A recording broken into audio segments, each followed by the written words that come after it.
Para Chris Rock esa lluvia cayó fuerte y a menudo. Sin embargo, una noche de mediados de los 980 en el interior de un pequeño club de Manhattan llamado Catch a Rising Star, la misma sala en la que una vez se quedó fuera, escuchando a través de las paredes, la puerta se abrió por fin.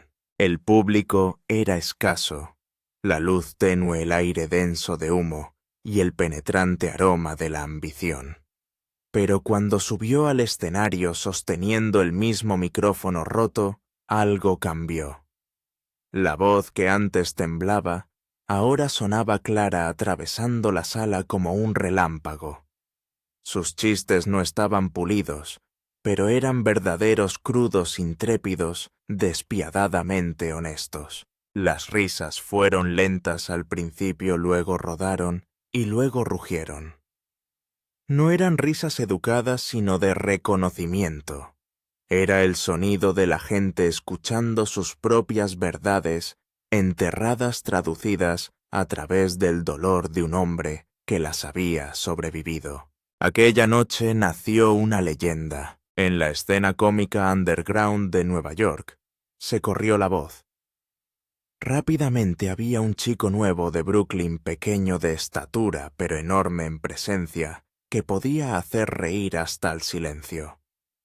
Eddie Murphy fue a verle actuar y vio una chispa de sí mismo cruda y sin refinar pero ardiente. Poco después invitó a Chris a aparecer en Beverly Hills Cop 2, unos breves momentos en pantalla que lo cambiaron todo. Por primera vez el mundo lo vio, pero la fama, como la comedia, tiene un cruel sentido de la oportunidad. En 1990, Chris Rock se incorporó al reparto de Saturday Night Live, pisando el terreno sagrado de la comedia estadounidense, el lugar donde nacen y se rompen las carreras. En 25, era la cuchilla más afilada de ese escenario, un hombre que convertía la tensión racial en verdad y la verdad en risa. Pero los focos que le encumbraron también le quemaron. Sus sketches demasiado crudos, demasiado negros, demasiado honestos a menudo quedaban inutilizados. Observó cómo otros se elevaban mientras su voz se eliminaba silenciosamente del programa en el que había soñado estar. Fue como morir lentamente con una sonrisa, diría más tarde, cuando por fin abandonó ese NL roto y magullado.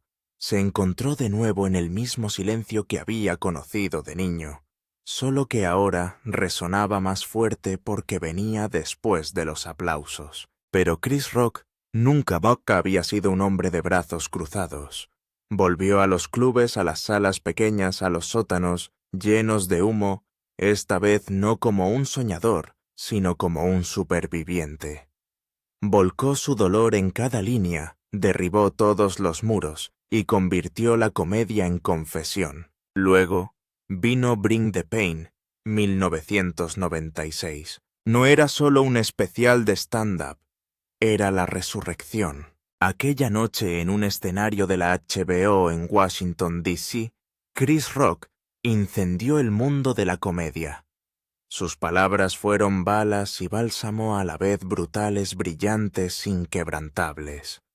Habló de la raza, la pobreza, la hipocresía de Estados Unidos, la locura y la belleza de estar vivo. El público no solo se rió, sintió, vio.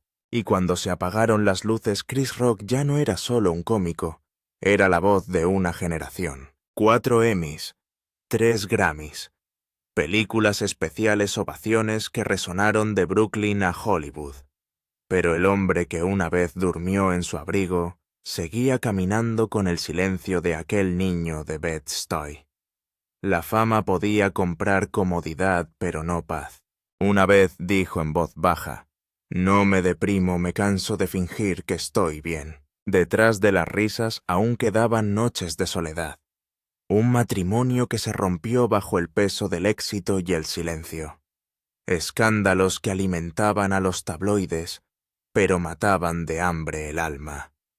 Y sin embargo, cada vez que el mundo esperaba que cayera, volvía al escenario, porque el escenario era el único lugar que nunca le mintió. La comedia seguía siendo su confesionario, y ahora que se encuentra en el ocaso de su carrera, todavía agudo, todavía inquebrantable, Chris Rock sigue siendo lo que siempre ha sido, no solo un cómico, sino un espejo. Un hombre que convirtió el dolor en poesía y la risa en supervivencia, porque al final nunca se limitaba a contar chistes. Decía la verdad y nos enseñaba a reírnos de ella. Solía bombardear tanto bromeo más tarde que creía que el micrófono me odiaba. Pero siguió apareciendo. Cada noche volvía a ponerse en pie, sus chistes más agudos, su voz más firme. El mundo le había enseñado el dolor, ahora él le enseñaba a reír. Y entonces, en 1986, tras años de noches frías y salas vacías, el destino entró vestido de cuero y con confianza. Eddie Murphy, que ya era un dios de la comedia, entró en el club y vio algo que nadie más había visto, no lustre sino fuego. Observó al chico delgado en el escenario tropezar con su set, y en lugar de apartar la mirada, sonrió. Esa sonrisa lo cambió todo. Chris era 21 cuando Murphy lo llevó al set de Beverly Hills Cop 2. El sueldo era pequeño, el papel aún más pequeño, pero lo era todo. Tras años de hambre, humillación y esperanza, por fin alguien le había escuchado. Había pasado frío, hambre, noches que parecían no acabar nunca, y sin embargo, nunca dejó de aparecer. El chico que antes susurraba su dolor en cuadernos ahora hablaba a las cámaras. Había convertido la supervivencia en arte y aprendido que el mundo no te da milagros, sino que espera a ver cuánto tiempo luchas por uno. El milagro llegó, y con él el flash. Las cámaras estallaron como relámpagos inundando su rostro con el resplandor de 1000 sueños. Por primera vez las luces no solo encontraron a Chris Rock, sino que lo cegaron. El calor del éxito se sintió extraño en una piel que solo había conocido la lucha. El sudor se mezclaba con la luz de los focos, y cada flash dejaba un fantasma de blanco en su visión. Las multitudes coreaban su nombre, el aire zumbaba con alabanzas, pero cuando el ruido se desvanecía, aún podía oírlo. El eco de las habitaciones vacías, el sonido de nadie riendo. Hollywood había abierto sus puertas, pero no su corazón. Aquí las habitaciones eran más frías de esas forradas con placas doradas y sonrisas corteses que nunca llegaban a los ojos. Los rollos eran pequeños, las escaleras afiladas, y cada risa aún había que ganársela. En 1990, Saturday Night Live lo cambió todo. Bajo las frías luces azules de Estudio 8H, la risa era moneda de cambio, y el silencio una sentencia de muerte. Empezó la cuenta atrás 3, 2, 1 en directo. La luz roja de la cámara parpadeaba como un aviso. El chico que antes bombardeaba en los sótanos, ahora actuaba ante millones de personas, y se moría un poco por dentro cada semana, solo para seguir vivo en la pantalla. La habitación del escritor era un campo de batalla, tazas de café, humo de cigarrillo, bolas de papel y pánico. El genio y el miedo compartían el mismo escritorio. Había que luchar por cada chiste, cada bocanada de aire, cada latido de relevancia. O matas o mueres, dijo, y la mayoría de nosotros morimos antes de aprender a matar. La fama llegó, pero llegó vestida de guerra. Cuando SNL terminó en 1993, volvió el silencio ese que zumba en tu pecho mucho después de que se apaguen los aplausos. Caminó por las noches neoyorquinas que olían a lluvia y arrepentimiento, cruzándose con su propio reflejo en escaparates vacíos, preguntándose en quién se había convertido. demasiado famoso para empezar de nuevo, demasiado arruinado para detenerse. Así que volvió al lugar donde el dolor le salvó por primera vez las pequeñas habitaciones, las luces parpadeantes de los escenarios, las risas que aún significaban vida. Salió de nuevo a la carretera, autobuses baratos, moquetas de motel, manchadas por el tiempo, micrófonos que crepitaban con la estática. Unas noches actuaba para 6 personas, otras para 60, y cada noche sangraba verdad. El rugido de la risa era su latido. El silencio entre los remates era su miedo, y luego venía el fuego. Bring the Pain 1996, no era solo comedia, era combustión. Las luces de la sala se atenuaron sus palmas. Estaban resbaladizas, una respiración profunda, un latido del corazón, y a continuación erupción. El público rugió como un trueno que se encuentra con la confesión. Los chistes calaron hondo la verdad más afilada. Le valió 2 Emmy y redefinió no solo su carrera, sino la comedia misma. Pero el mundo que le alababa también exigía más alto, más rápido, más gracioso. Cuando te llaman el mejor, dijo más tarde, dejas de dormir porque... ¿Y si descubren que no lo eres? Las 90 tardías se difuminaron en aeropuertos, pasillos de hotel y luces interminables. Bigger and Blacker. 1999. Never Scared 2004. Los títulos sonaban intrépidos, pero detrás de ellos había un hombre quemándose a lo bonzo para mantener el mundo caliente. Realizaba cientos de espectáculos al año. Las risas se convirtieron en oxígeno, los aplausos en costumbre, el cansancio en hogar. Algunas noches tras las ovaciones se sentaba solo bajo el zumbido de la luz fluorescente, mirándose las manos temblorosas. Le dolía, el cuerpo se le aceleraba el corazón y sin embargo sonreía porque había sobrevivido otra noche. Entonces llegó la televisión. El show de Chris Rock, 1997 a 2000, le dio un arma más afilada que los chistes, la verdad. Asaba a políticos y estrellas, con un ingenio que cortaba más limpio que los cuchillos. Pero la verdad también pasa factura. Todo el mundo odia a Chris. 2005, 2009, convirtió el dolor de su infancia en la risa de millones de personas. Fue su obra maestra, el dolor renacido como arte. El programa hacía reír a la gente, decía, pero a mí no me dejaba dormir. A las 3 de la mañana se sentaba en la sala de montaje con los ojos enrojecidos y el resplandor de la pantalla bañándole la cara, mientras reescribía su propia vida fotograma a fotograma. El edificio estaba en silencio. Incluso las máquinas parecían contener la respiración. Pero la fama no perdona la fatiga. Jefe de Estado 2003, apenas alcanzó el punto de equilibrio, $38 millones, con un presupuesto de $35 millones. Creo que quiero a mi mujer 2007, duplicó su coste, pero dejó fríos a los críticos.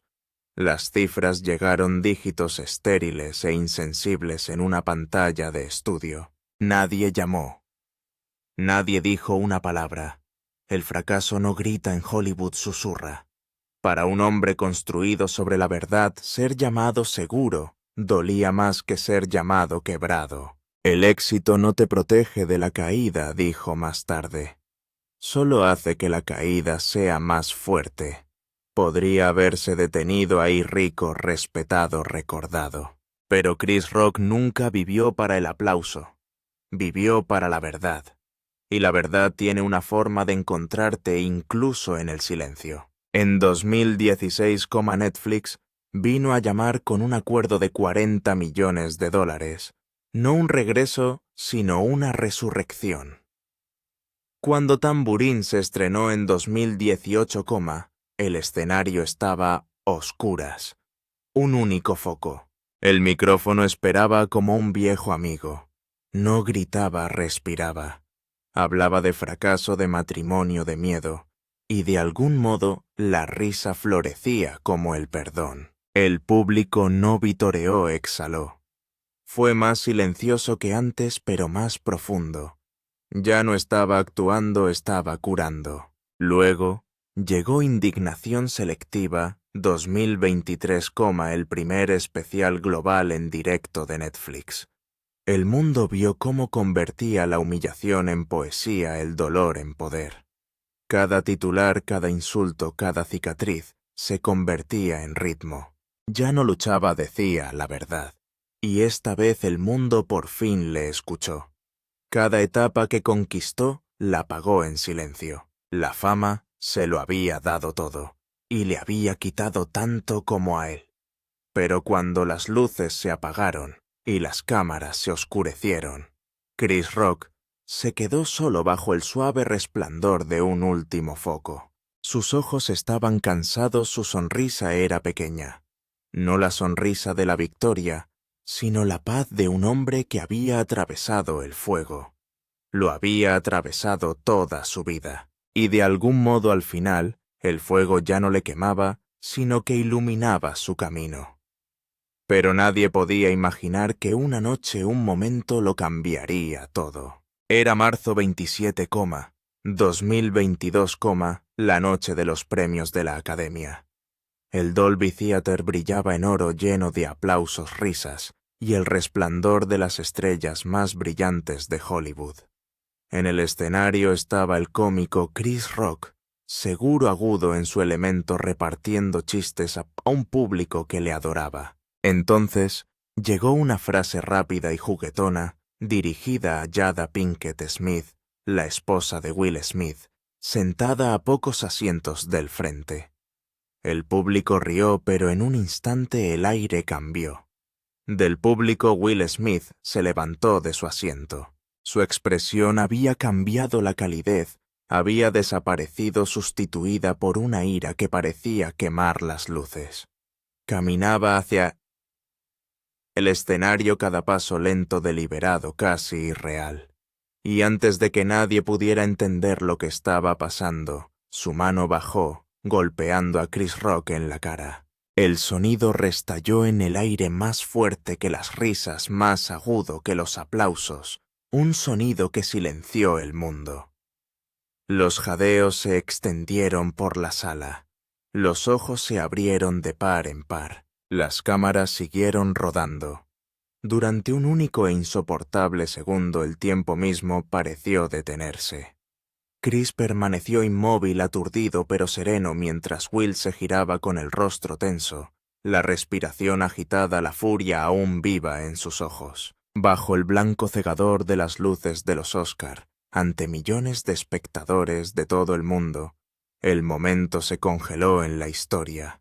Un hombre ardía de rabia, el otro permanecía en silencio. Todo duró solo unos segundos, pero resonaría durante años. En el silencio que siguió nadie supo qué decir. La orquesta se quedó congelada, el público atrapado entre la incredulidad y el asombro. Chris, que seguía en el escenario, parpadeó una vez, y luego esbozó una leve sonrisa de esas que esconden el dolor tras la profesionalidad. «Vaya», dijo en voz baja, con voz firme pero cargada de conmoción. No maldijo, no tomó represalias, no se quebró. Hizo lo que había hecho toda su vida. Se mantuvo firme frente al mundo. No fue debilidad, fue disciplina. En ese instante, cuando la ira se enfrentó a la compostura, el hombre que permanecía en silencio se convirtió en un símbolo de contención, de dignidad bajo el fuego.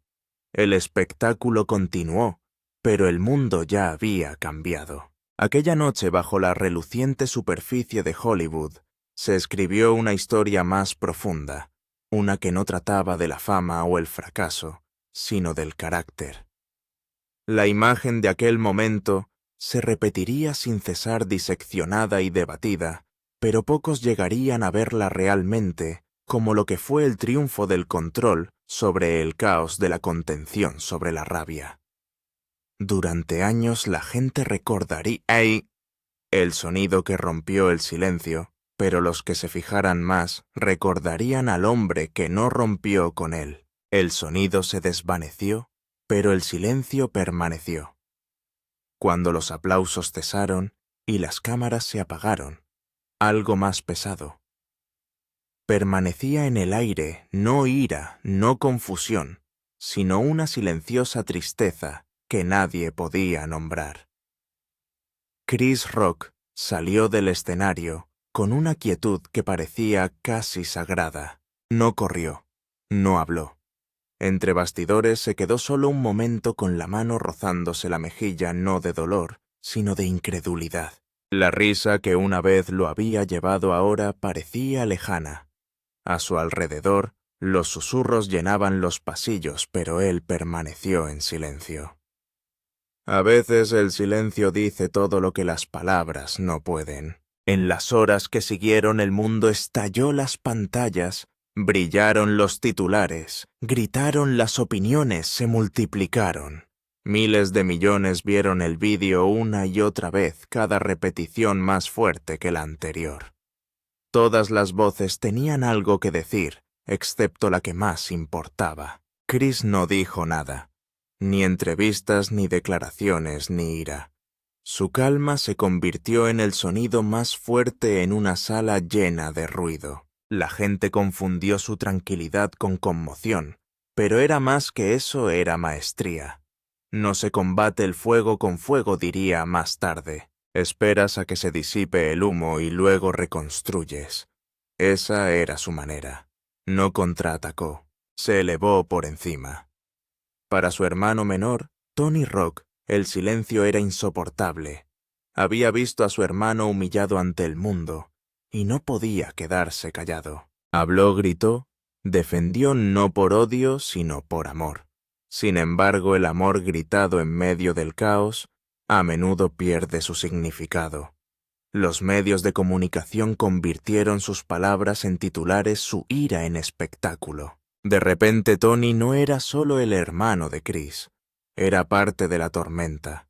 La fama que nunca buscó se convirtió en una maldición de la que no podía escapar. Y al intentar proteger a su hermano, perdió una parte de su propia paz. Mientras tanto, Will Smith estaba sentado solo en su camerino. La estatuilla dorada que acababa de ganar brillaba sobre la mesa a su lado, símbolo de todo. Por lo que había luchado ahora, pesaba como la culpa. La multitud había aclamado su nombre solo unos minutos antes, pero los ecos se habían vuelto huecos. Miró su reflejo en el espejo, y no vio al héroe ni al príncipe fresco, sino a un hombre destrozado por un momento que no podía volver atrás. Más tarde lo llamaría una cicatriz de por vida. Se disculpó en público y en privado una y otra vez. Sus palabras temblaban de remordimiento, no de rendimiento. La fama se lo había dado todo, y en un abrir y cerrar de ojos le había quitado otro tanto. Pasaron las semanas, los meses, el mundo siguió hablando, pero Chris Rock guardó silencio hasta que dejó de hacerlo. En 2023, bajo la brillante bandera roja devolvió a los escenarios. El espectáculo se llamaba Indignación Selectiva, y era algo más que comedia. Era confesión, era exorcismo, era arte. Convirtió la humillación en humor, pero no en crueldad, el dolor en risa, pero no en venganza. El público rugió no porque quisiera sangre, sino porque vio coraje. El hombre que antes permanecía en silencio, ahora era libre. Había tomado las riendas de su propia historia, y al hacerlo, había recuperado la paz. Pero si te fijabas bien, incluso en la risa, había profundidad, un dolor silencioso bajo los chistes. No se burlaba, no regañaba, no se regodeaba. Se limitó a decir la verdad con el mismo ingenio agudo y la misma calma inquebrantable que siempre le habían definido. Y cuando terminó el espectáculo, los aplausos que se levantaron no fueron para las bromas. Fueron para la gracia, para la resistencia, para el hombre, que demostró que la dignidad podía sobrevivir incluso en la luz más dura. En cuanto a Will, el tiempo hizo lo que siempre hace, suavizó el ruido. Habló de arrepentimiento, de curación, de aprendizaje. Se enfrentó a su reflejo no como un rey caído, sino como un hombre que trata de levantarse de nuevo. Tal vez eso es lo que realmente es el perdón. No borrar la herida, sino elegir vivir más sabiamente a causa de ella. Y Tony, el hermano que más había gritado, también se calló. La tormenta había pasado. Los hermanos volvieron a conectar despacio en privado. El dolor había estrechado sus lazos, pero el amor los volvió a unir. Porque al final la familia no desaparece en el fuego, sino que sobrevive en las cenizas. Aquella noche de los Oscar será recordada para siempre, pero no solo por el sonido que rompió el silencio, sino por lo que vino después. Demostró que incluso en la más pública de las caídas puede haber gracia privada, que el dolor, cuando se afronta con valentía, puede convertirse en arte, y que el perdón, ya sea otorgado o simplemente esperado, es la forma más elevada de fortaleza. 2 hombres, un momento y un silencio que cambió el mundo. Una cicatriz nacida de la ira, otra nacida de la gracia. El tiempo recordará ambas cosas, pero si escuchas con atención más allá del ruido, más allá de las risas, aún puedes oír algo tenue, algo verdadero, el sonido de un corazón que elige no odiar. Porque nadie es perfecto, y todas las almas tropiezan en algún punto del camino. Pero el milagro de ser humano es que podemos caer, quebrarnos, y aún así elegir sanar. No por orgullo, sino por gracia. El mundo había visto su dolor bajo los focos, las tormentas que se desataban en público, las lágrimas que se escondían tras la risa. Pero ¿qué hay de las tormentas que ninguna cámara captó jamás? Las que no salen en los titulares, las que suceden en las cocinas antes del amanecer, entre un padre y un hijo, que aprendieron a hablar a través del silencio. Mucho antes de los aplausos, había una pequeña casa en Brooklyn, donde el amor no se hablaba. Se levantaba, se cargaba y se conducía a través del frío. Su padre, Julius Rock, se levantaba todos los días antes del amanecer. Se adentraba en la oscuridad para repartir periódicos antes de que la mayor parte de la ciudad hubiera abierto los ojos. Luego se subía a un camión con las manos agrietadas y ennegrecidas por el aceite, el olor a gasóleo y a lluvia pegado a la ropa. Así era como decía, te quiero. No con palabras, sino con trabajo. Un trabajo que le dejaba la espalda dolorida y el espíritu intacto. Era un hombre que creía que si podías estar de pie, podías luchar. Si podías respirar, podías proveer. Nada de excusas, les decía a sus hijos, solo esfuerzo. Para el joven Chris, esas palabras eran escrituras. Su padre no era solo un proveedor, él era el ritmo del hogar, el latido que enseñaba a 8 niños el significado del deber. Cuando las noches eran frías, Julius arropaba a su hijo con su abrigo. Cuando el dinero escaseaba, hacía humor con el hambre para que los suyos no lo sintieran. Allí lo aprendió Chris a convertir la lucha en risa, el dolor en coraje.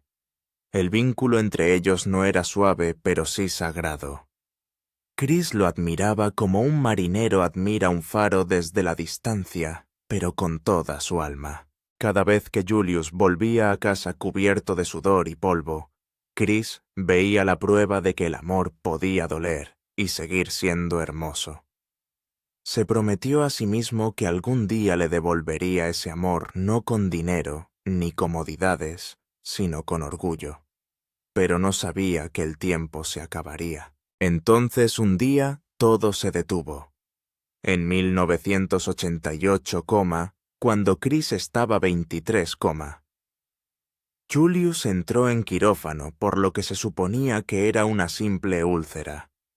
Chris no se preocupó. Su padre había sobrevivido a cosas más duras, a la pobreza, al racismo, al agotamiento. Pero a veces los corazones más fuertes fallan sin previo aviso. La llamada llegó como un trueno que rompe una mañana tranquila. Julius se había ido, sin aviso, sin despedida, solo silencio. El hombre que había llevado a todos los demás ya no podía ser llevado de vuelta. Chris corrió al hospital rezando para que no fuera cierto, pero ya era demasiado tarde. El olor a antiséptico había sustituido al aroma a aceite y sudor que una vez definió la vida de su padre. Se quedó helado mirando fijamente las manos inmóviles que habían construido su mundo, dándose cuenta por primera vez de que había algo que no podía arreglar, algo que no podía enderezar. La vaha habitación era demasiado blanca, demasiado silenciosa. Quería gritar, pero no le salía ningún sonido. Había hecho reír a la gente toda su vida, y ahora cuando más importaba, no le quedaban palabras. Esa impotencia se convirtió en su sombra. Durante semanas no pudo dormir, atormentado por la idea de que no había dado las gracias lo suficiente, de que no lo había hecho lo bastante pronto para que su padre lo viera. El sueño del éxito antaño tan urgente, de repente se sintió vacío, porque el único hombre al que quería demostrárselo se había ido. Solía imaginarse a su padre entre el público aplaudiendo de esa forma tranquila y orgullosa que solo los padres tienen. Ahora ese aplauso nunca llegaría. Las risas que antes llenaban su casa, ahora le parecían equivocadas, demasiado fuertes, para un mundo al que le faltaba su ancla. El hombre que le había enseñado a ser fuerte se había ido, y el hijo que hacía reír al mundo no sabía cómo llorar. Aquel invierno, Chris caminó solo por las calles de Brooklyn, con el sonido de sus pasos resonando contra el hormigón, como el tic-tac de un reloj que se negaba a detenerse. Cada chiste que escribió después llevaba una sombra, un susurro del hombre que le enseñó a mantenerse erguido. Más tarde, cuando murió mi padre, una parte de mí también murió, pero la otra parte se hizo más ruidosa. Esa parte más ruidosa era el dolor de aprender a respirar. Él convirtió ese dolor en ritmo, ese pesar en resiliencia. Y para cualquiera que haya perdido alguna vez a un padre, ese dolor es familiar. El dolor de las palabras, no dichas, de las manos que ya no están, del orgullo que llega demasiado tarde. Y en algún lugar, en cada chiste, en cada carcajada que sacudía una sala, vivía el fantasma de Julius Rock, el padre que construyó a un hombre con sudor, disciplina y amor, lo bastante fuerte como para sobrevivir a la propia muerte. Porque el amor, el verdadero amor, no se desvanece cuando lo hace la vida. Perdura en los ecos, en la memoria y en el corazón de quienes tuvieron la suerte de ser amados con esa fuerza. Años después, en la cima de la fama, la vida trajo otro silencio más silencioso, pero más pesado. En 2006, Chris perdió a su hermanastro Charles Lee del Rock a causa del alcoholismo. Charles tenía 52, mayor, reservado y orgulloso. Era el tipo de hombre que llevaba su dolor en silencio, como un secreto demasiado pesado para guardarlo. No buscaba atención, no perseguía la fama, no pedía ayuda. Pero la tristeza siempre estaba ahí, persistente en su forma de hablar, en su manera de mirar demasiado tiempo el fondo de un vaso. Para el mundo era invisible, pero para Chris era familia, sangre, historia. Compartían el mismo padre, el mismo orgullo obstinado, el mismo silencio cuando la vida dolía demasiado como para explicarla. Chris recordaba a Charles como el hermano mayor que podía hacerle reír sin siquiera intentarlo, el que le demostró que la fuerza no tenía por qué ser ruidosa. Pero la vida tiene una forma cruel de quebrar primero a los más tranquilos. Durante años, Charles luchó contra su adicción como un hombre que lucha contra su propio reflejo, a veces ganando más, a menudo perdiendo. No era el tipo de lucha que se podía ver.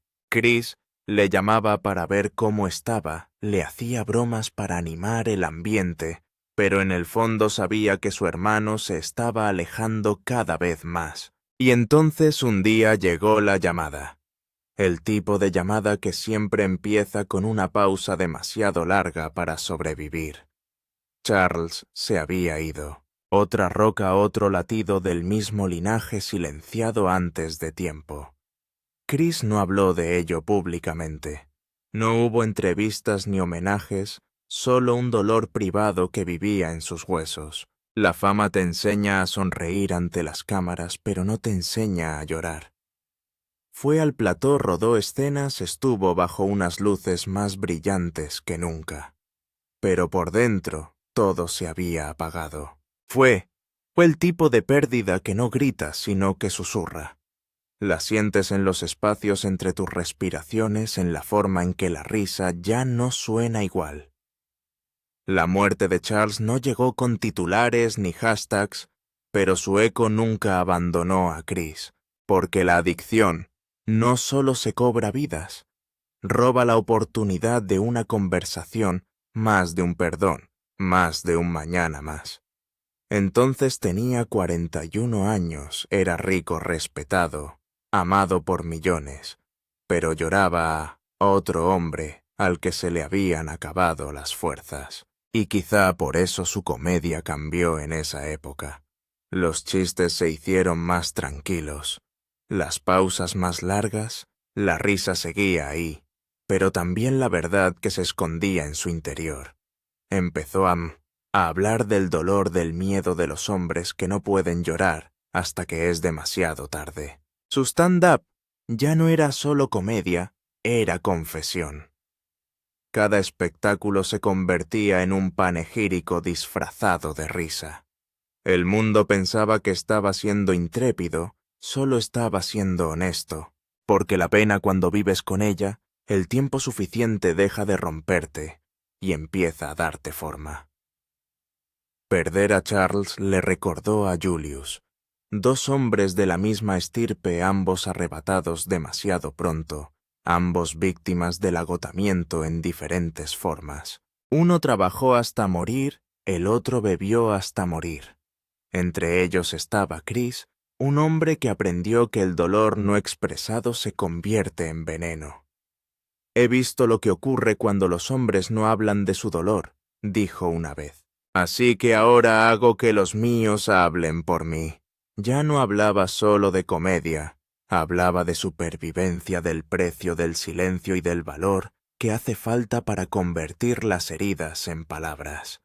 Y para cualquiera que haya visto alguna vez a alguien a quien quiere desaparecer detrás de una botella, esta historia le resulta dolorosamente familiar. El dolor de la impotencia, el deseo de una oportunidad, más la esperanza de que el amor podría haber sido suficiente. Pero a veces el amor no puede recuperar a alguien, solo puede mantener su recuerdo una vez que se ha ido. Al final, la muerte de Charles se convirtió en parte del ritmo de Chris, porque el dolor no se desvanece, se transforma, se convierte en empatía, se convierte en comprensión, se convierte en una promesa silenciosa de vivir más fuerte, de amar más profundamente y de no dejar que el silencio gane nunca más. Cuando perdió a su padre Chris, pensó que ya había aprendido lo que significaba el dolor.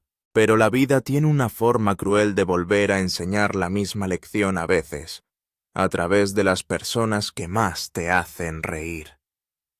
En 1990, cuando Chris se incorporó a Saturday Night Live, era joven, inquieto e inseguro. Un chico de lengua afilada rodeado de brillantez y caos. Entre esa loca orquesta de cómicos había un hombre llamado Chris Farley, más grande que la vida, más fuerte que el miedo, y con un corazón capaz de llenar una sala antes incluso de hablar. Se hacían llamar los chicos malos de SNL. Adam Sandler, Rob Schneider, David Spade, Farley y Rock. Hermanos en la comedia, soldados del punchline, viviendo de la cafeína, el agotamiento y la creencia desesperada de que la risa podría salvarles de la oscuridad. Chris y Farley eran opuestos en ritmo, pero gemelos en alma. Rock agudo y vigilante, Farley salvaje y de corazón tierno. Detrás de la risa rugiente de Farley, Chris vio una sombra familiar, un hombre que solo podía callar su dolor, haciendo que los demás olvidaran el suyo. Podía hacer reír al mundo, dijo Chris años después, pero no podía hacer que él mismo dejara de llorar. Compartieron habitaciones, verdes viajes en coche y largas noches en las que la risa parecía más medicina que arte. Pero la misma fama que les encumbró también alimentó algo más oscuro. Un hambre que los aplausos nunca pudieron saciar. Farley era adorado, pero la soledad le perseguía. La presión por seguir siendo gracioso, por seguir siendo querido, se convirtió en su propia adicción, y pronto la botella y las pastillas pasaron a formar parte del acto. El 18 de diciembre de 1997, cayó el telón. Farley fue encontrado sin vida en su apartamento de Chicago. 33 años muerto demasiado pronto, otra víctima de una lucha que demasiados hombres pierden en silencio. La noticia golpeó a Chris como un puñetazo que nunca dejó de resonar. Aquel día estaba rodando, pero cuando llegó la llamada, el mundo se inclinó. «Farley fue el hombre más divertido que conocí», susurró años después y quizá el más triste. La risa que había llenado su juventud sonó de pronto como una elegía. Aquella pérdida grabó algo permanente en Chris, no solo pena, sino comprensión. Que el éxito no puede silenciar el dolor, que el escenario puede salvar el cuerpo, pero no siempre el alma, y que a veces los artistas más ruidosos son los que lloran más cuando el público se va a casa. Empezó a ver el mundo de otra manera, a darse cuenta de lo frágil que puede ser la alegría cuando se construye sobre el agotamiento y las expectativas. En entrevistas posteriores diría en voz baja: «No se puede salir del dolor bromeando, hay que afrontarlo». Fue una advertencia silenciosa no solo para los cómicos, sino para cualquiera que se esconda detrás de una sonrisa. La adicción, aprendió, no empieza con la debilidad, empieza con el silencio. Es el silencio el que mata. El silencio de los hombres que no saben pedir ayuda, que confunden la fuerza con la soledad. Esa lección se convirtió en parte de su comedia, de su verdad. La risa es sagrada, pero la vida lo es aún más. Una década después el silencio volvió. Más suave, más viejo, pero no menos cruel. En agosto de 2008, Bernie Mac, el hombre al que Chris llamaba a menudo su hermano mayor, en la comedia falleció a los 50 años por complicaciones derivadas de una neumonía. Bernie no era solo un colega, era un mentor, un monumento al orgullo de lo que significaba ser un cómico negro en Estados Unidos. Trabajaron juntos en Head of State, 2003, The Longest Yard, 2005, y Madagascar. Y cada vez que compartían plató, la risa de Bernie llenaba el espacio como la luz del sol, abriéndose paso entre las nubes. Donde Farley era el caos, Bernie era tranquilo, con los pies en la tierra, sabio, con una risa capaz de levantar una sala entera sin necesidad de gritar. «Bernie no solo me hacía reír», dijo Chris en su funeral, con voz temblorosa. Hizo que me sintiera orgulloso de ser un cómico negro. Hizo una pausa tragando saliva. No solo hemos perdido a un hombre, hemos perdido a un gigante. El fallecimiento de Bernie no fue repentino como el de Farley, pero conllevó un dolor más silencioso, el dolor que se produce al saber lo raros que son estos espíritus. Chris solía decir que Bernie representaba el último puente hacia la época dorada de la comedia, un tiempo en el que el humor conllevaba dignidad, rebeldía y gracia. Perderle fue como cerrar un capítulo de la propia hermandad, de Pierre Marty. Pero en ese dolor, Chris descubrió una verdad más. Nunca pierdes de verdad a las personas que te enseñan a vivir. Las llevas adelante en cada respiración, en cada palabra, en cada risa que aún se atreve a surgir. Después de 2008, sus actuaciones cambiaron. Las bromas se ralentizaron, los silencios se hicieron más largos. Ya no actuaba para que le escucharan. La risa se convirtió en comunión, no en actuación, porque en algún lugar entre los chistes y las pausas, sus amigos seguían vivos la sonrisa salvaje de Farley, la risa profunda de Bernie, ecos de un amor que había sobrevivido a la propia muerte. Había enterrado entre risas a su padre, a su hermano, y ahora a sus hermanos, los hombres que habían forjado su alma y habían sido portadores de sus sueños. Sin embargo, a través de cada pérdida, la risa perduraba. Porque la risa, cuando nace del dolor, no muere. Se convierte en la prueba de que el amor era real.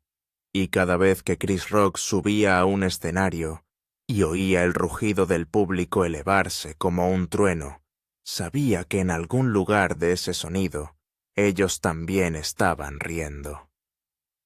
Detrás de las pérdidas que el tiempo ya había robado la familia, los amigos, las risas que hacía tiempo que se habían convertido en silencio, había heridas no esculpidas por el destino, sino por manos humanas. Algunas cosas no se las lleva la vida, sino que se pierden porque no sabemos aferrarnos a ellas.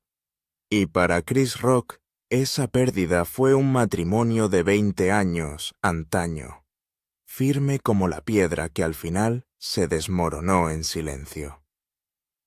Era Nueva York, 1994, una ciudad palpitante de ruido y neón, donde las risas resonaban en clubes llenos de humo y la ambición nunca dormía. En medio del caos la conoció. Malek Compton no formaba parte de ese mundo. No perseguía focos ni multitudes. Llevaba otro tipo de luz suave firme, del tipo que no necesita público. Trabajaba en relaciones públicas tranquila, serena, su voz incluso en salas donde todo el mundo gritaba. Sus ojos se encontraron con los de él con una tranquila certeza, como si pudiera ver a través de la armadura de bromas el corazón cansado que había debajo. Para un hombre que vivía en el escenario, ella era una pausa, un respiro entre chistes. En un mundo construido a base de aplausos, diría más tarde, ella era el silencio, y ese silencio me salvó. Empezaron de forma sencilla café tras largas jornadas, cartas deslizadas bajo las puertas de los hoteles, llamadas telefónicas, que se alargaban hasta el amanecer. No era el tipo de amor vertiginoso que arde rápido y se desvanece. Era más lento, más cálido como una canción que sabe esperar su estribillo. En su presencia encontró algo que la fama nunca le había dado: quietud. Ella no se rió porque él fuera famoso, sino porque era humano. 2 años después, en 1996, se casaron no bajo lámparas de araña, sino bajo una luz lo bastante suave como para que una promesa pareciera sagrada. Sin prensa, sin flashes, solo 2 manos, y la fe silenciosa de que el amor podía más que el ruido. Cuando la miró aquel día no era una estrella, era un hombre por fin en casa. Su casa de Alpine, Nueva Jersey, se convirtió en su refugio del estruendo exterior. Las mañanas empezaban con el siseo de la cafetera y el suave zumbido del jazz que se filtraba por la radio de la cocina. Ella se burlaba de él por quemar las tostadas. La Hugh hacía reír hasta que su cabeza se apoyaba en su hombro. En la carretera la llamaba todas las noches en voz baja, prometiéndole que volvería pronto a casa. Y cuando por fin regresaba agotado oliendo aún a luces de escenario y aplausos, ella lo recibía en la puerta con la misma sonrisa tranquila que lo deshizo por primera vez. No era gran cosa, pero lo era todo. Cuando su primera hija Lola Simone llegó en 2002, el ritmo de sus vidas cambió. El hombre que antaño había construido su imperio sobre la ironía, ahora permanecía inmóvil sin palabras, sosteniendo una vida tan pequeña que hacía que el propio mundo pareciera tranquilo. Algo en mí cambió aquel día, dijo más tarde. Por primera vez no quería ser gracioso, solo quería estar allí. Aprendió a calentar biberones de leche medio dormida a mecerla, hasta que la luz de la mañana tocaba las cortinas. Y cuando Zara Savannah nació en 2004, las risas se duplicaron. La casa se llenó de pasos, dibujos, manos diminutas que le buscaban como si fuera todo su mundo. Los domingos se convirtieron en sagrados. Llevaba a las niñas a Central Park. Sin séquito, sin guiones, solo un padre empujando cochecitos por el zumbido de la ciudad. Con la gorra calada el viento le daba en la cara. Los extraños pasaban sin reconocerle, y por una vez se sintió agradecido. Para un hombre que se había pasado la vida siendo visto, la invisibilidad le parecía una gracia. En casa las noches eran más lentas. Se quedaba dormido en el sofá con un niño acurrucado en su pecho y la risa del otro resonando por el pasillo.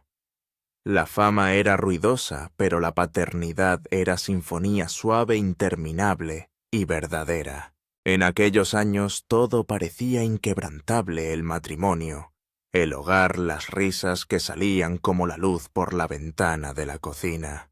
Había pasado hambre, racismo y el dolor de perder a la familia. Y ahora por fin había encontrado la paz. El público rugía por Chris Rock, pero era Chris el marido. Chris el padre, quien creía que por fin había ganado. Nadie sabía entonces que el mismo silencio que una vez llamó salvación volvería un día más frío, más pesado e imposible de ignorar. El éxito tiene su propia gravedad. Cuanto más alto te arrastra, más difícil es mantener los pies en la tierra. Y para Chris Rock, esa atracción se convirtió en una tormenta silenciosa. Lo que antes parecía un propósito empezó a parecer una presión. Sus giras se hicieron más largas, los aplausos más fuertes, las noches fuera de casa más frecuentes.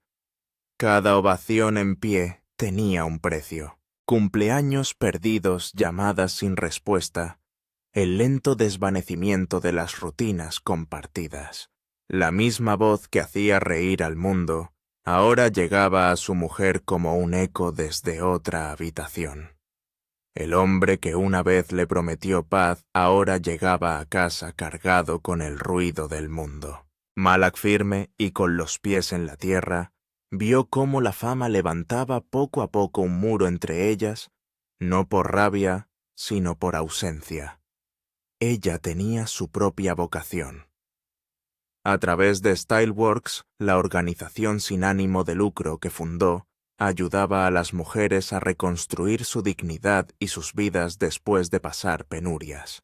Mientras Chris entretenía a millones de personas, Malak cambiaba vidas en silencio. Sin embargo, en casa empezaron a vivir como extraños educados.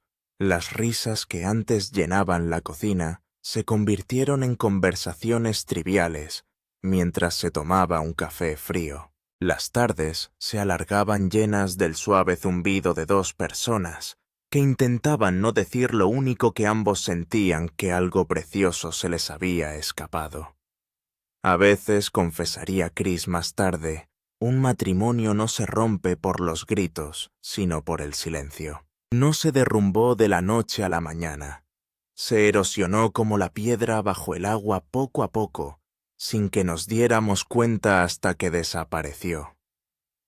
Las largas ausencias, el agotamiento, la distancia emocional, todas pequeñas grietas que el amor no pudo sellar del todo. Y entonces llegó lo que más tarde llamó su mayor arrepentimiento. Admitió haber sido infiel, haberse dejado convencer por el éxito de que era invencible. Pero la infidelidad no fue la única herida, era el síntoma. La verdad más profunda era más difícil de afrontar, que había creado hábitos de evasión, replegándose tras el humor cada vez que la vida real le parecía demasiado pesada. No fui un buen marido, decía en pandereta. Eso no es culpa de nadie más que mía. La fama puede alimentar tu ego, hasta que empiezas a confundir el deseo con el amor. En sus propias palabras, Chris admitió que había caído en hábitos que dañaron la confianza en su matrimonio. Hábitos que difuminaban la línea entre el afecto y la distracción. Decía que yo no era un buen marido. Eso no es culpa de nadie más que mía. No era solo arrepentimiento, era despertar. Entró en terapia no para salvar su fama, sino para salvar su alma, para entender por qué el éxito le había hecho sentirse solo en lugar de entero. No era una broma, era una confesión. Crudo, desprotegido, un hombre despojado de su armadura escénica. La risa que antes le protegía se había convertido en un muro. Fue entonces cuando empezó la terapia, no porque la fama lo exigiera, sino porque el silencio le estaba destruyendo. En terapia se enfrentó a los defectos que había ocultado tras la risa, el miedo a la intimidad, el reflejo de actuar en lugar de conectar, el hábito de huir cuando las cosas se ponían serias. Habló de aprender a escuchar, a estar presente, a hablar sin convertir el dolor en un chiste. Pero cuando por fin comprendió lo que necesitaba el amor, éste ya se había cansado. Para Malak el dolor no era solo la traición, era ver cómo el hombre al que amaba se alejaba de su alcance. Una vez describió esa temporada no con rabia, sino con angustia. A veces te despiertas y te das cuenta de que la persona que está a tu lado no está perdida por otra persona, simplemente está perdida. Ella se volcó en sus hijas y en su trabajo mientras Chris intentaba reconstruir lo que ya se le escapaba de las manos. En diciembre de 2014, tras casi 19 años juntos, anunciaron su separación. El divorcio se hizo definitivo en 2016, el acuerdo prenupcial había expirado. Los detalles financieros se ocultaron al público. Pero la verdadera historia nunca tuvo que ver con el dinero. Se trataba de aprender cómo incluso el amor, cuando se descuida, puede fracturarse sin remedio. Aún así, en medio de los escombros eligieron la gracia. No hubo peleas públicas, ni entrevistas crueles, ni culpas. Compartían la custodia de sus dos hijas, Lola Simón y Zara Savannah, y vivían a pocos kilómetros de distancia. Malak permaneció en su casa de Alpine y Chris compró una casa cercana. Ser padre, decía, no es cuestión de fines de semana, sino de aparecer. Y así lo hizo. Los recogía del colegio. Asistía a los recitales, se sentaba tranquilamente en las gradas como cualquier otro padre. Sin séquito, sin cámaras, solo un hombre que intentaba estar presente. Era la humildad en movimiento, la redención silenciosa que no necesita aplausos. Con el tiempo dejó de hablar del fracaso como una vergüenza y empezó a tratarlo como una verdad. El matrimonio que una vez lo había castigado también le había enseñado algo más duradero, que incluso cuando el amor se acaba, la responsabilidad permanece. Las risas que una vez llenaron su casa pueden haberse desvanecido, pero la lección perduró, que el éxito no significa nada si te cuesta el lugar donde te conocen de verdad. Habló de aquellos años con el tranquilo dolor de un hombre que por fin había aprendido a ser humilde. «Es fácil hacer reír al mundo», dijo en voz baja. «Es difícil ser amable en casa». Los titulares hablaban a gritos de traición, pero la verdad era más discreta. No era una historia de escándalo, sino de reconstrucción. Ladrillo a ladrillo fue recomponiéndose a través de la terapia de la honestidad, de la larga e incómoda gracia de la rendición de cuentas. Una vez, cuando su hija mayor se metió en un lío en una excursión escolar, se negó a utilizar su fama para borrarlo. «Las acciones tienen consecuencias», le dijo amablemente. «Eso también es amor». Fue un momento pequeño, pero conllevaba todo lo que había aprendido: el peso de la honestidad, el valor de quedarse cuando habría sido más fácil esconderse. Para Malak, la curación tomó otra forma. Nunca hablaba con amargura, solo con claridad. «Algunas cosas no acaban con ira», dijo una vez, sino con aceptación. Volcó su energía en criar a sus hijas, en ayudar a otras mujeres a reconstruir sus vidas con dignidad, la misma fuerza que tuvo que encontrar para sí misma. No hubo venganza ni espectáculo, solo el valor silencioso de empezar de nuevo. A veces pasaba junto a una vieja foto en la pared, con el brazo de él rodeándola, las niñas aún pequeñas, y se detenía solo un segundo, lo suficiente para recordar que el amor, incluso roto, había sido bondadoso una vez. Sin embargo, incluso cuando los papeles estaban firmados y las fotografías guardadas en cajas, el fantasma de lo que construyeron permanecía. El olor de la loción para bebés, el eco de pequeños pasos por el pasillo, el peso de la cabeza de ella sobre el hombro de él desde hacía 1000 noches. Una noche, meses después del divorcio, abrió un cajón y encontró uno de los zapatitos de las niñas olvidado, blando de polvo.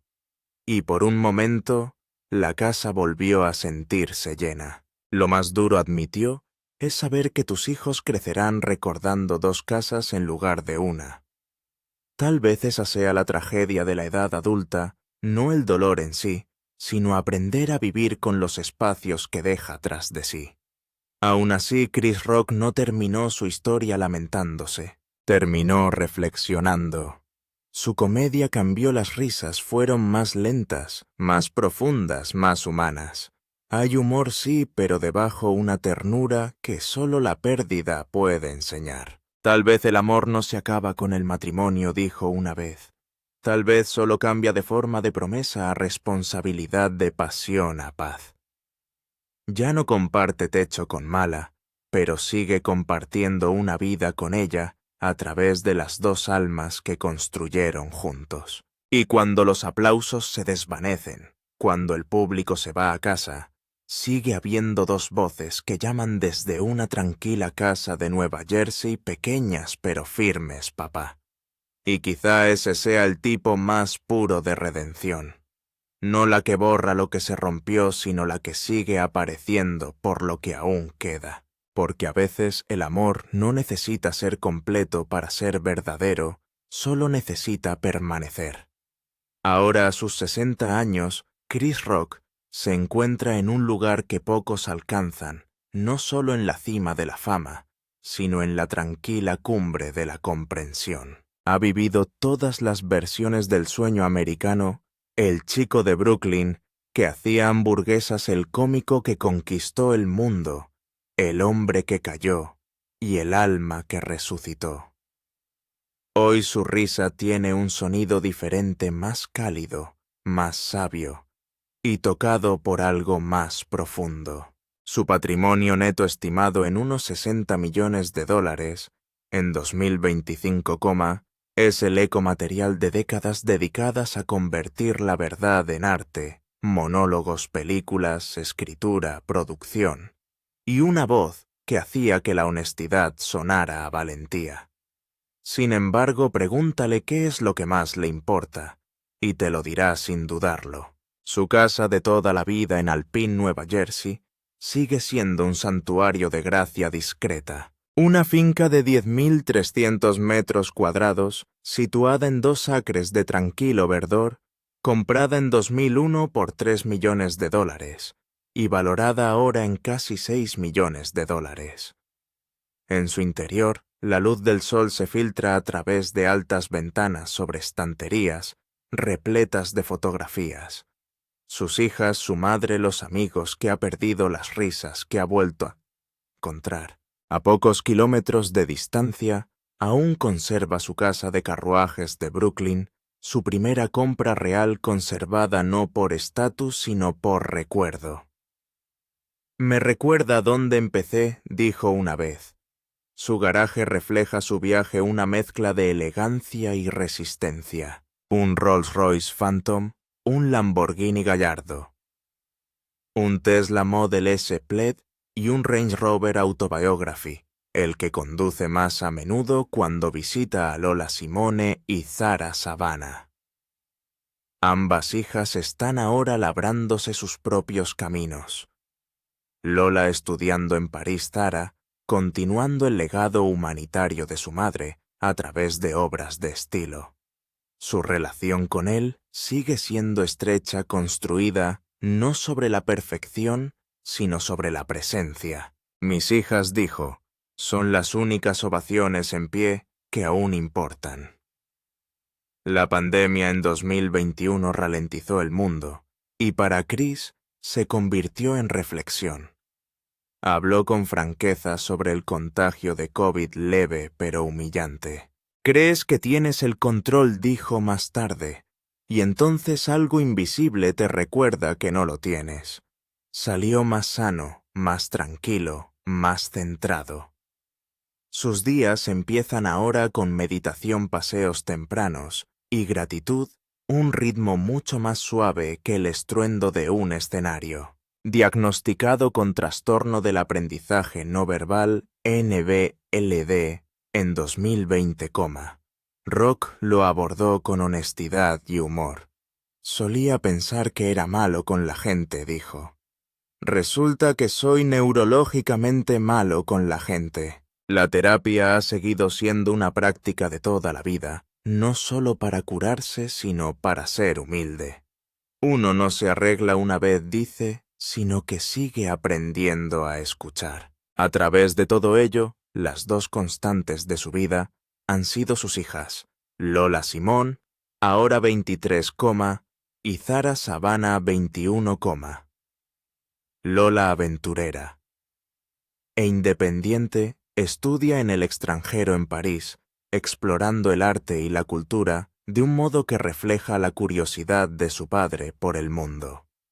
Zara, reflexiva y decidida, asiste a la Universidad del Sur de California, realizando una labor humanitaria inspirada en la fundación de su madre, Styleworks. Aunque sus padres se divorciaron hace años, Chris nunca se ha alejado de ellos. Sigue llamando todas las noches, sigue acudiendo a los recitales y a los cumpleaños, aunque tenga que volar de un día para otro entre ciudades. Mis hijas, dijo, una vez, son las únicas ovaciones que siguen importando. Es una versión más suave del éxito que no se mide en aplausos, sino en presencia, y él sigue creando. En 2024, se estrenó por fin su esperada serie de animación. Todo el mundo sigue odiando a Chris, que supuso su regreso triunfal como narrador y productor ejecutivo. El programa que reimagina la historia de su infancia a través de la animación ha sido elogiado por tender puentes entre generaciones con humor, honestidad y corazón. No se trata solo de un renacimiento, sino de una reinvención, una prueba de que incluso las viejas historias pueden encontrar nuevas voces. La serie sigue emitiéndose en 2025, atrayendo a nuevas audiencias al tiempo que recuerda a los fans de siempre por qué su voz sigue siendo importante. En el cine rock, está desarrollando en silencio un nuevo proyecto en el que actúa como actor y director su trabajo más personal desde Top 5, Las personas cercanas a la producción lo describen como íntimo, reflexivo e intrépido. Una historia sobre la redención y el coste de la verdad. Sigue trabajando, sigue perfeccionándose, sigue sintiendo curiosidad, prueba de que el fuego no se ha apagado, solo se ha profundizado. No te retiras de la verdad, sonrió una vez, solo encuentras nuevas formas de contarla. Fuera del escenario, su generosidad continúa. A lo largo de los años ha donado millones a la educación, la capacitación de la mujer y la ayuda en catástrofes. Sigue participando discretamente en obras de estilo y organizaciones benéficas de Brooklyn, y rara vez hace públicas sus donaciones. Si has tenido suerte, dijo, tu siguiente trabajo es asegurarte de que alguien más también la tenga. En estos días su alegría es más sencilla: cocinar en casa, llamar a sus hijas, visitar a viejos amigos. A veces se cuela en pequeños clubes neoyorquinos sin avisar, coge el micrófono y habla sin cámaras. Sin guión, sin foco, solo verdad y risas crudas y reales. Cuando es bueno, dice, se siente como respirar.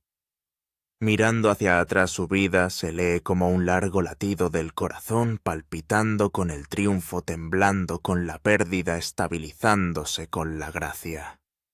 Ya no es el hombre que definió la comedia a través de la indignación.